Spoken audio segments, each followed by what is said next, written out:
Tahun terbitnya sudah diketahui, maka tinggal dilacak siapa pemegang otoritas kampus UGM pada tahun yang bersangkutan untuk mengkonfirmasi bagaimana proses terbitnya ijazah itu. Sebab dari bukti yang disodorkan selama ini belum ada yang meyakinkan, termasuk yang ditunjukkan pihak dekanat dan rektorat UGM.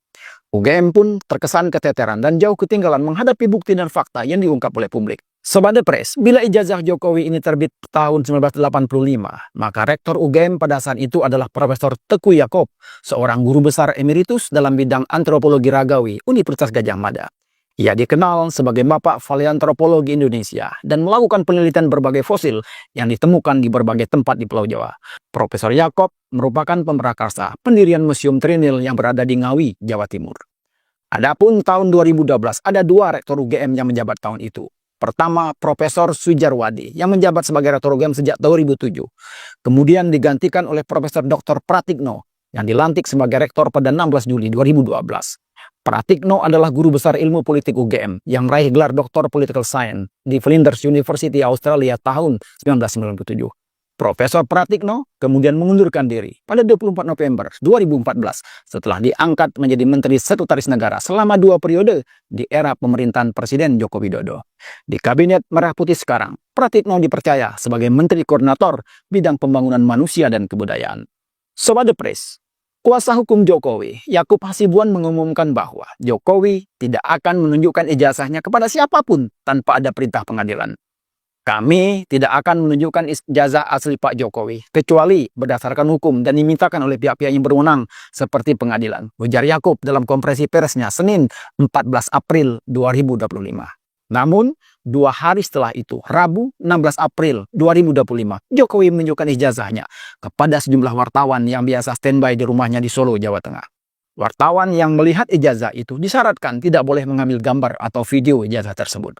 Tampaknya Jokowi sengaja membuat publik penasaran, sekaligus menambah debaran dan rasa gelisah pihak-pihak yang diduga ikut serta menerbitkan itu. Ini bukan persoalan, jadi bukan tujuannya itu adalah memburukkan nama seorang mantan presiden atau kemudian menghancurkan nama Jokowi, bukan.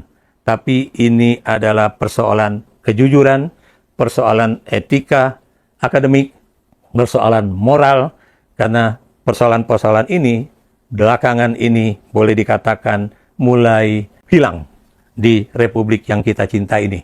Dan karena itu, kalau memang foto di dalam perkawinan tersebut ya, dan berbagai foto-foto yang dibuat oleh keluarga Jokowi mengenai Hari Mulyono dan istrinya, serta anak-anak mereka, ini tentunya akan membuka tabir ya. Dari berbagai sebaran foto itu akan terlihat, nampak lihat ya, siapa foto atau milik atau pemilik dari jasa itu, dan kemudian juga kalau kemudian nanti sepupunya Jokowi yang fotonya ada di jasa ini juga akan dilihat foto-foto mereka, termasuk juga dengan istri dan anak-anaknya. Di sini juga akan terlihat mana yang lebih mirip dengan foto yang ada di jasa yang katanya milik Jokowi dengan foto dari pemilik asli dari ijazah tersebut, yaitu almarhum Hari Mulyono.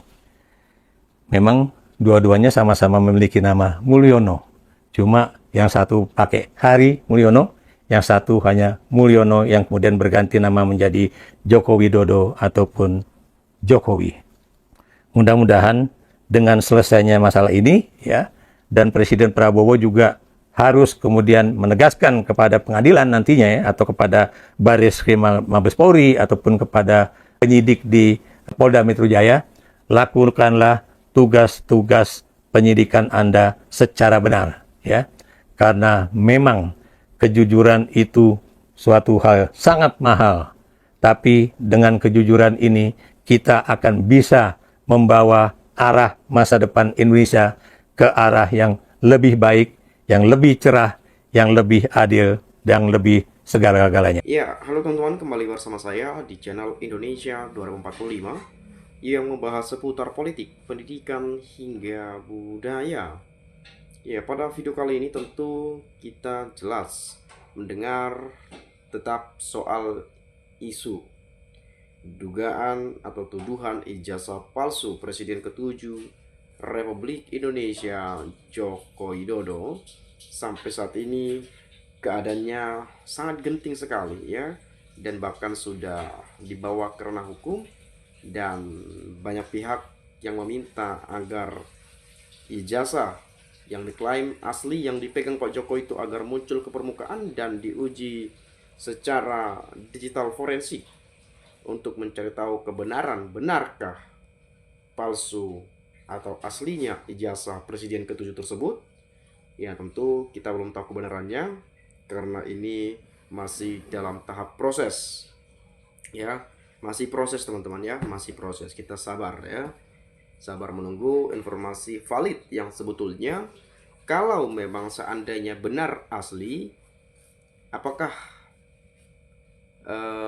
kita sebut Roy Suryo CS lah gitu ya, apakah si pelapor atau si penggugat atau yang menuduh itu bisa dipenjara, dan sebaliknya kalau benar yang tuduhan itu palsu ya, ijazah Pak Jokowi palsu, bisakah Pak Jokowi dipenjara?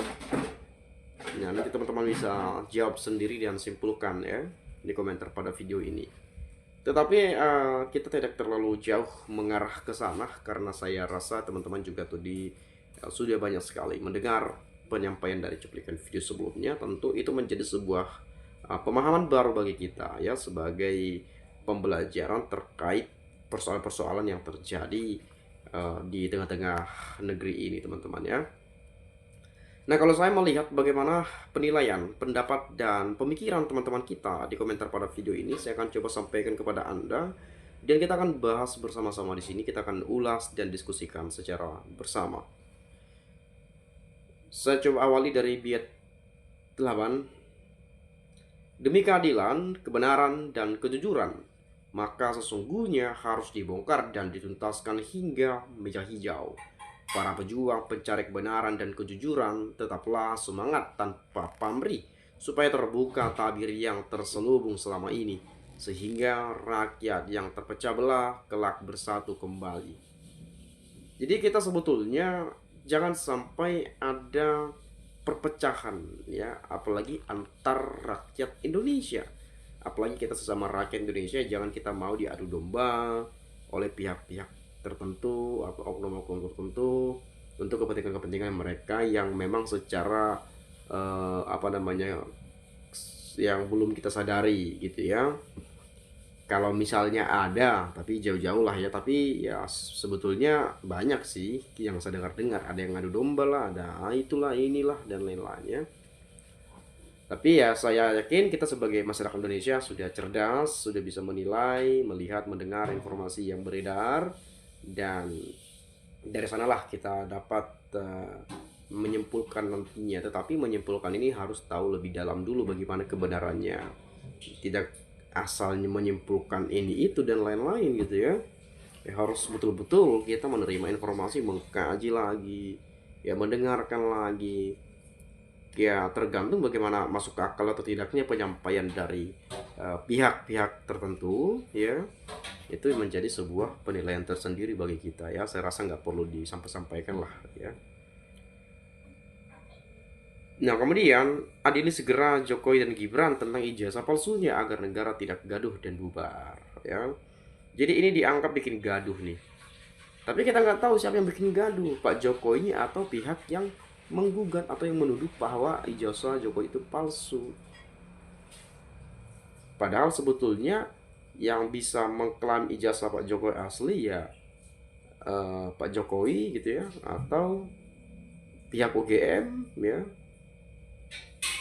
dan ya mungkin ya itu juga ya. Dan kenapa bisa dituduh palsu? Karena mungkin tidak pernah melihat ijazah ini dikeluarkan ke publik atau ke permukaan lah gitu ya. Ya harusnya sih ijazah nggak perlu juga publik tahu gitu ya. Ngapain juga publik tahu ijazah kita punya atau enggak gitu ya. Tapi ya sebagai pejabat negara pada saat itu, sebagai kepala negara, sebagai presiden, ya kita sebagai rakyat berhak tahu pemimpin kita itu lulusan mana sih gitu ya. Benar enggak sih punya ijazah? Nah kan itu yang menjadi pertanyaan kita. Jadi ya karena tidak pernah melihat ya mungkin makanya ya diduga, dituduh palsu atau apalah itu ya. Makanya sampai sekarang belum terselesaikan. Dan ini sudah diproses, sudah masuk dalam ranah hukum ya teman-teman ya. Nah kemudian yang kuliah bukan Jokowi, Jokowi mana ngerti kampus UGM, sedangkan Jokowi enggak ngerti gelar sarjana karena Jokowi enggak pernah kuliah ya. Jokowi 12 tahun lebih, bahkan sampai saat ini masih digaji rakyat. Lah rakyat minta ijazah ditunjukkan ke rakyatnya, kok malah memenjarakan rakyat. Nah ini juga nih menjadi problemnya, diminta atau disuruh tunjukin ijazah kok malah memenjarakan rakyatnya gitu loh ya. Kemudian setelah ijazah Jokowi terkuak, kasus dilanjutkan ke ijazah Gibran agar keluarga Jokowi tersingkir dari pemerintahan yang dipimpin oleh Presiden Prabowo. Kasihan Jokowi hina betul atas kasus ijazah palsu. UGM sengaja memperlambat kasus tersebut agar Jokowi top menjadi berita yang diketahui 250 juta penduduk Indonesia. Kuncinya dari UGM kalau mau menyodorkan bukti kebenaran ijazah Jokowi pasti cepat selesai ya. Dalam polemik ijazah dicurigai palsu atau asli, itu justru Mulyono yang membuat kegaduhan dengan membenturkan dua kelompok masyarakat. Yang pertama, kelompok pertama anak-anak manusia yang udah putus takutnya untuk berjuang menegakkan kebenaran, mengatakan ijazah Mulyono palsu. Yang kedua, kelompok kedua anak-anak manusia yang udah putus urat malunya tetap berjuang membela kebohongan dengan mengatakan ijazah Mulyono asli. Jadi pokok inti persoalan adalah ketidakjujuran Mulyono. Dialah yang membuat sesama anak bangsa saling bertikai, saling sikut dan gaduh. Seharusnya sebagai negarawan yang pernah memimpin 10 tahun di negara ini harus bisa mengklarifikasi dan juga dan jangan membiarkan persoalan ini berlarut-larut. Mulyono sama saja sudah mengadu domba sesama anak bangsa. Ujung-ujungnya masuk ke ranah hukum, saling tuding, bahkan pasal yang seharusnya menjadi objek pembahasan malah menjadi melebar kemana-mana. Pencemaran nama baik lah, fitnah lah, kriminalisasi lah. Seharusnya Mulyono berlaku bijak. Jadi ingat omongan Ahok ya. Seseorang akan kelihatan sifat aslinya apabila orang itu dikasih kekuasaan, dikasih jabatan. Itu terbukti juga sebetulnya gitu ya. Makanya memang ya secara biologi kita berpikir bahwa ya apa susahnya sih, kan bukan aib gitu loh. Dan sekarang katanya sudah diserahkan ke Barreskrim tuh kalau nggak salah untuk uji forensik, digital forensik dan seterusnya. Kemudian saya harap di sini ya kebenaran itu ya semoga secepatnya lah terungkap gitu lah ya. Karena kita masyarakat Indonesia kadang-kadang kita menerima informasi ini, itu dan lain-lain, kita nggak tahu kebenarannya. Jadi rakyat yang di bawah-bawah nanti ya berpikir, ini benar nggak sih, palsu atau asli, benar nggak sih? Nanti ada yang mengklaim karena berpikir secara logika, berasumsi karena tidak terlalu lama, ada banyak sekali drama-drama dan lain sebagainya. Nanti berpikiran, jangan-jangan benar palsu nih. Itu asli, itu asli. Enggak, kenapa kalau asli kenapa susah ditunjukin? Kan nanti pasti ada dialog-dialog tertentu di sana. Ya sehingga jadi gaduh, ribut gitu ya. Tapi kita sebagai masyarakat Indonesia jangan sampai seperti itulah ya. Nah, mungkin itu saja lah dari saya. Kalau teman-teman punya pendapat lain, nanti boleh silahkan sampaikan juga di komentar pada video ini. Sekian dari saya, terima kasih sekali lagi saya mengucapkan salam inspirasi, salam NKRI, harga mati.